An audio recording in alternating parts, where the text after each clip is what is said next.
Welcome to the Writing in Your Jammies podcast. I'm your host, Jeannie Hall, and I'm a creative inspiration coach who helps writers reignite their creative sparks. This podcast is here to help you knock down any barriers that stand between you and your dreams.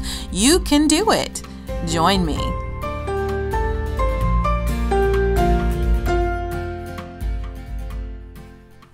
Hello, and welcome to the Writing in Your Jammies podcast. This is Jeannie Hall, your host, and this is episode 32, Practice. So today I want to talk about how you change anything in your life. And the secret to that is to practice it. It's like a muscle. The more you practice sit-ups, for example, the better you get at them. The repetition and practice strengthens your muscles until doing sit-ups starts to be easier and then becomes really easy if you keep doing it, if you keep practicing. And the same is true of making a change in your life or even for making your dreams come true. You practice thinking about your life in terms of success, and eventually you'll become a success. It's amazing how that works, right? I've mentioned things like visualization in past podcasts, and my mentor and coach, Betsy Pake, calls that imagining. You imagine what your life would look like if it was exactly how you wanted it to be. So, how would each aspect of your life look if it was the way you wanted it to be? So, like, for example, how would your professional life look? Your job, career, or business? What would your body look like? What would your romantic life look like? What would your family life look like? What would your friendships look like? What would your car look like? What would your home look like? What would your vacations look like? What would your dreams look like? So take a moment and imagine any of those aspects that I just mentioned. If any one of those is not where you want it to be, imagine then what would it look like if it was what you wanted it to be. Imagine everything. Picture it. Picture a perfect day in your perfect life, and picture that perfect day from start to finish. What's the first thing you would do when you woke up? What would you do during the morning, afternoon, and then in the evening? Imagining this or visualizing this is practice for actually having it come to pass. And you're not going to practice this just once. You're going to come up with your perfect day, and then you're going to picture it, that perfect day, start to finish, every day going forward until it actually happens. Practice, baby, practice. Practice thinking about what your perfect life looks like and do it every single day. And don't forget to use all of your senses. Not only does what it look like, but what does it smell like? What does it taste like? What does it sound like? What does it feel like? And when I say feelings can apply like in a tactile way, like I feel the soft leather seats in my brand new car, like that kind of feeling, or it can also be emotionally based, like I wake up feeling rejuvenated and full of energy and joy. So both of those apply to the feeling. You're going to write out or type out everything about this perfect day of yours, and you're going to practice living that day all the way through. So let's just picture it for a moment. Let's say you have a perfect day and you're practicing what it would look like. You've written it down. Don't forget all the different things that make that perfect day perfect. So when you wake up, maybe you feel a soft bed under you with luxurious sheets and blankets and quilts, comforters, whatever, a soft pillow. Maybe you smell coffee brewing in the kitchen because a loved one brewed it for you.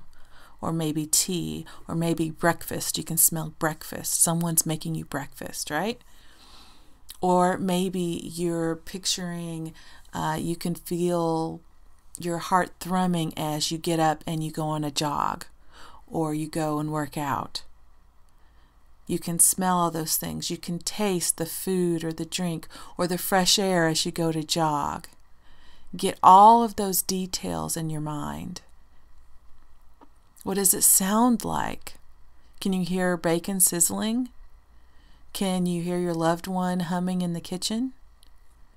Can you hear birds singing as you're walking or jogging outside? What are all the different parts of it?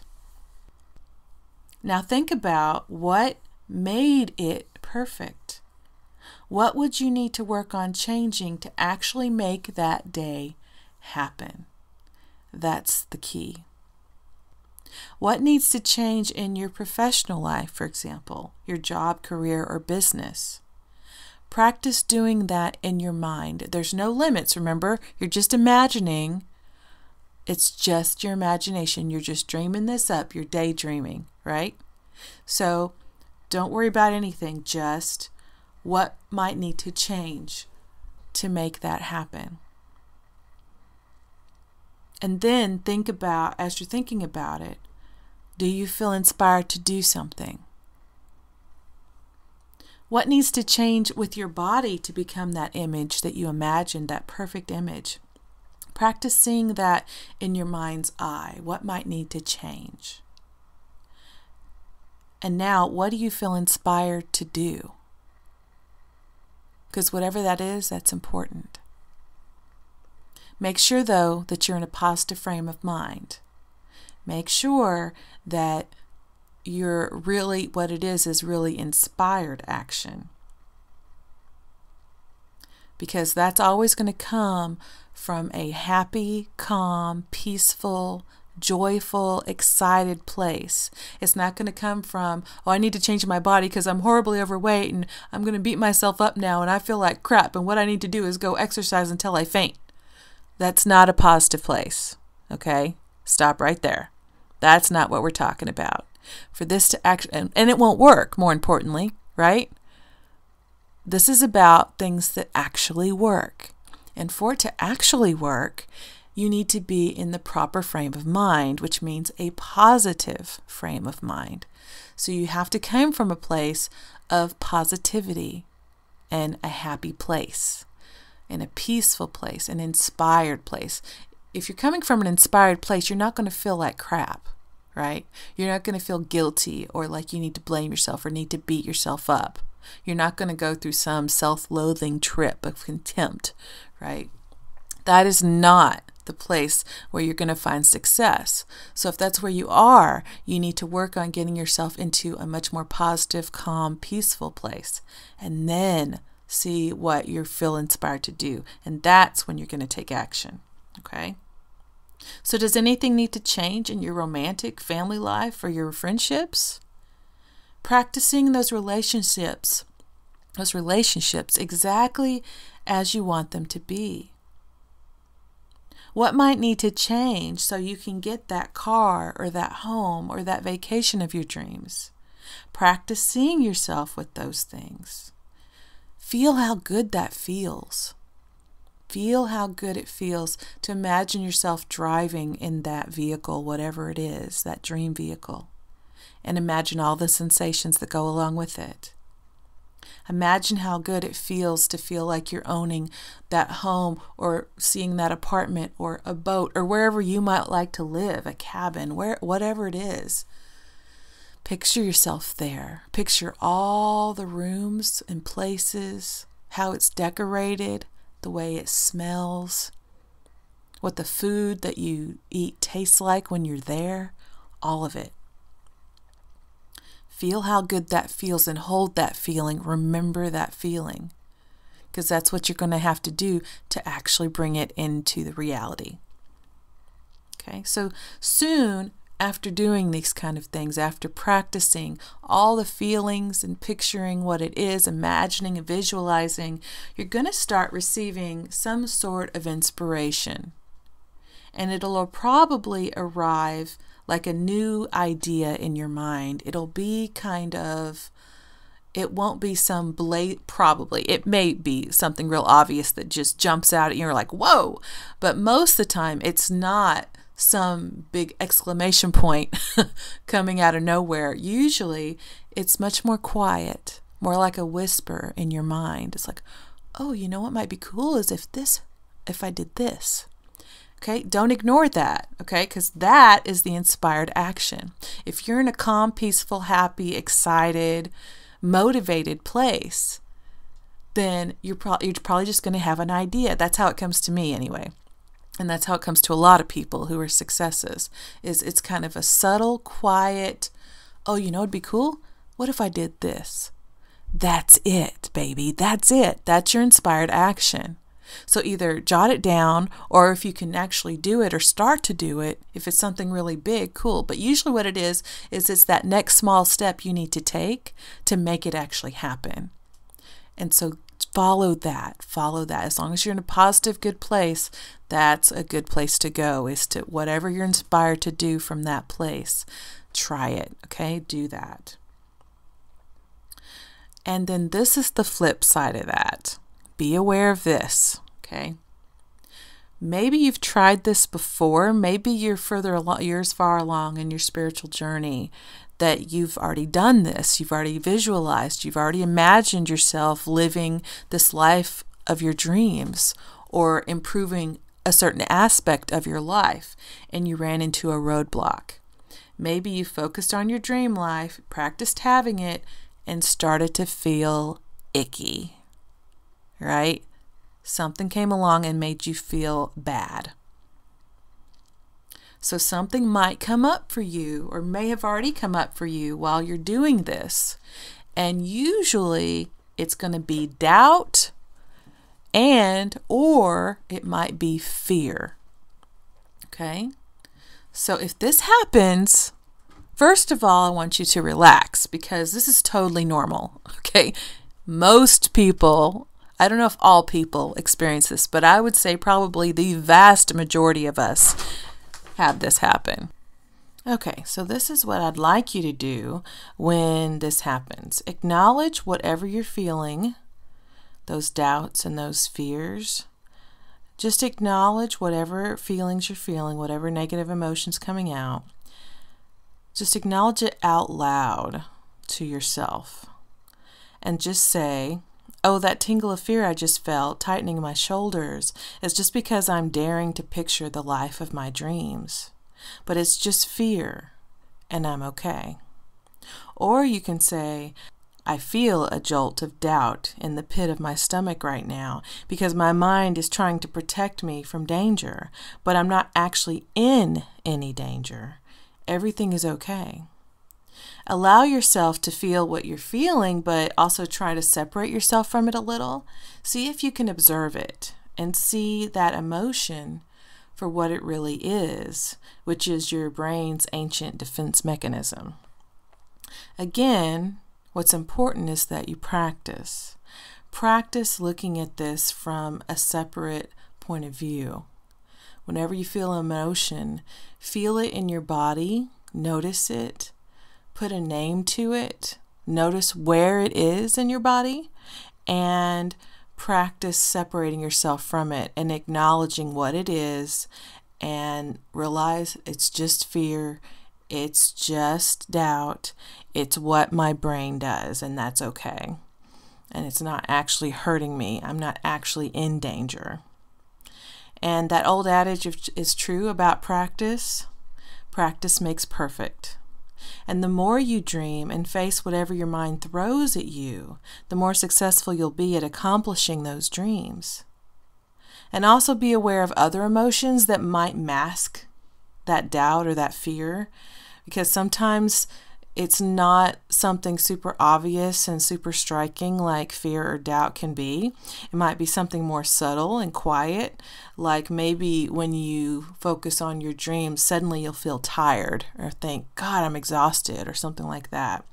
That is another way that that sneaky mind of yours is trying to get you to stay stagnant and to stay safe. That's what it does. It wants the status quo. It wants you to stay exactly like you are right now, even if you're unhappy right now. Even if maybe you're miserable right now. All your brain knows is that, well, right now you're alive. And I think that's safe, so that's what I want you to stay. That's where I want you to stay. I don't want you to have growth. I don't want you to try to do anything else. I don't want you to risk anything. But so your brain's going to keep you unhappy if you let it. So don't let it. Don't let your mind get away with it, because that's what it's going to do. And be willing to press forward and be a little bit uncomfortable so you can pursue those dreams of yours, because that's more important. And be willing to see your life as an adventure, and be willing to let yourself grow overall. So is there anything in this podcast that you have questions about? If you do, I'll be more than happy to answer them. Just stick them in the comments below, or you can go to the blog, or you can, oh, another kitty issue. Sorry, now he's singing in the hallway. Lots of fun with just to help update you on the crinkling paper, he actually got a little gift bag wrapped around his body and his neck, and then went racing through the hallway, back and forth, ended up behind the couch, upsetting my other cat, who then growled at him and hissed at him. So I had to go extricate him. So I had to have a little pause in the podcast. But such is life. And recordings get all sorts of fun, interesting things. So life with pets can be fun. But if you have any questions, or if you have any comments, or if you'd like to suggest a subject that might make an interesting podcast, I would love to hear it. Feel free to hop in the comments on the blog or the podcast. Stick it anywhere in the reviews or anything like that. I'll be happy to address that.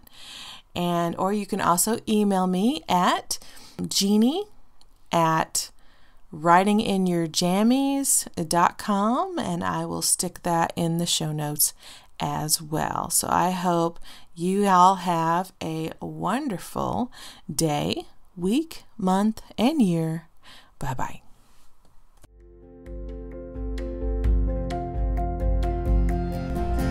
Thanks so much for listening to the Writing in Your Jammies podcast.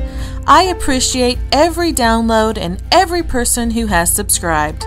I release new episodes every Wednesday and Saturday, so if you enjoy this content, please consider leaving a review.